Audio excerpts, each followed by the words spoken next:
আসসালামু আলাইকুম রহমতুল্লাহি ওয়া বারাকাতুহু। সবাই কেমন আছেন?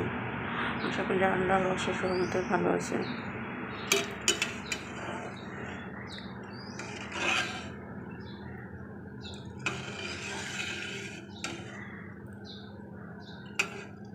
এখন সকাল 6টা বাজে। আমি রান্না করব, ভাত চাপাই দিচ্ছি। তো আমি বসা ভাত রান্না করব। চাউল ধুয়ে চুলায় দিয়েছি, পরিমাণ মতো পানি দিয়েছি এবং এই পানির মধ্যে অল্প সয়াবিন তেল দিয়েছি, দিয়ে নেড়ে ছেড়ে দেব। দেখুন কি হয়।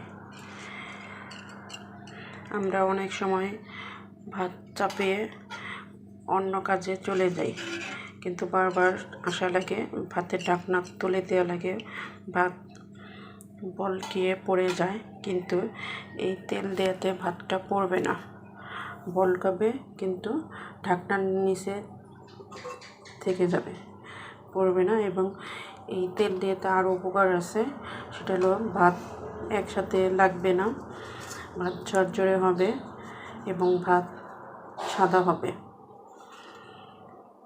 এই তিনটি উপকার, এই তেলটি দিয়ে গেলে তিনটে উপকার হবে। প্রথমত, বলকে ঢাকনা ফাঁকা দিয়ে ভাতের মার পড়বে না। দ্বিতীয়ত, ভাত সাদা হবে। তৃতীয়ত, ভাত ঝরঝরে হবে। আমি ঢাকনাটা দিয়ে দিলাম এবং জালটা ধরিয়ে দেব। জালটা ধরিয়ে দিলাম এবং আমি যতক্ষণ পর্যন্ত ভাত না বলকাবে ততক্ষণ পর্যন্ত আমি এখানে দাঁড়িয়ে থাকবো, আপনাদের দেখাবো।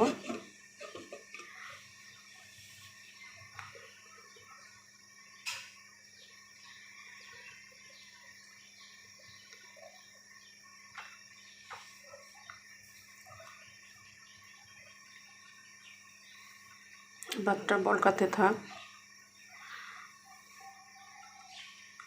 সে পর্যন্ত আমি অনেকটি কাজ করে আসি। যখন বলকাবে তখন আমি আপনাদের দেখাবো। কয়েক মিনিটে পরে আবার ফিরে আসতেছে। সম্পূর্ণটা দেখাতে গেলে ভিডিওটা অনেক বড় হয়ে যাবে। ফিরে আসলাম কয়েক মিনিট পর। দেখুন, ঢাকনা কিন্তু ঢাকাই রয়েছে। আমি এখন ঢাকনাটা তুলে দেখাবো। ভাত কিন্তু বলকাচ্ছে, কিন্তু ঢাকনার পাশ দিয়ে কিন্তু কোনো দিক দিয়ে কিন্তু পড়তেছে না। ঢাকনাটা তুলে আপনাদের দেখাচ্ছি। এখন বলকাচ্ছে।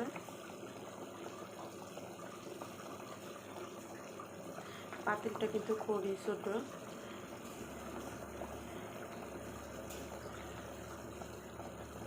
এতে কিন্তু পানি পড়ে যাওয়ার বেশি সম্ভাবনা থাকে, কিন্তু পড়তেছে না। আমি আবার ঢেকে দেব।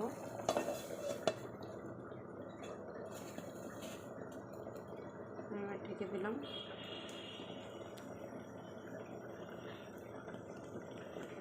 দেখুন, ঢাকার পরও কিন্তু পানি উপচে পড়তেছে না, ঢাকনার বাইরে আসতেছে না।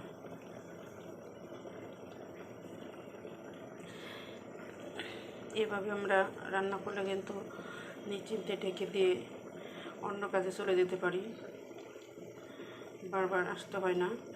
কয়েক মিনিট পর এসে শুধু দেখলেই হবে যে পানিটা কতটুকু শুকাইছে, ভাতটা কতটা হয়েছে।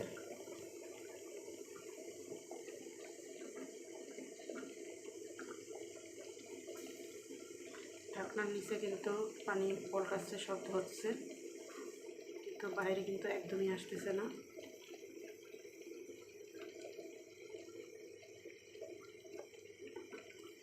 আমি ফিরে আসবো আবার কিছুক্ষণ পর।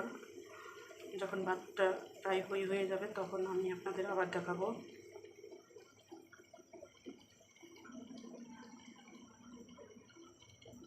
কিছুক্ষণ পর আমি আবার চলে আসলাম আপনাদের দেখানোর জন্য।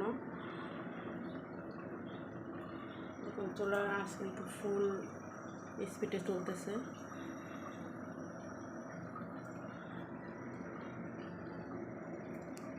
একদম কিন্তু ঢাকা রয়েছে, পড়তেছে না। আমি ঢাকনাটা উঁচু করে আপনাদের আবার দেখাচ্ছি।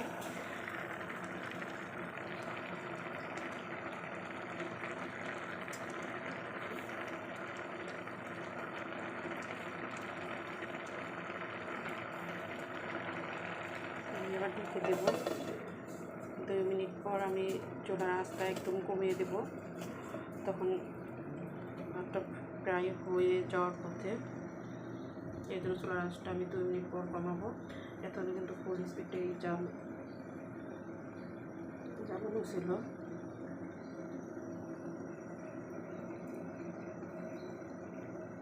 এখন ঢাকনা খুলে দেখবো ভাতটা হয়ে গেছে।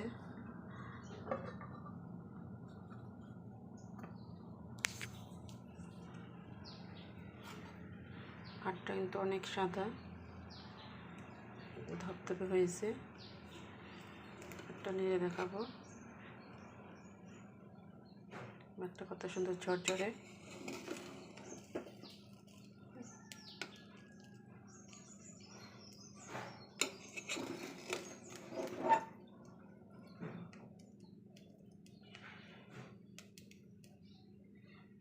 আর একটু হবে, একটু পানি ভাত লেগে আছে। ভাতটা হয়ে গেছে, ভাত কিন্তু নিচে লাগেনি। ভাতটা কত ঝরঝরে।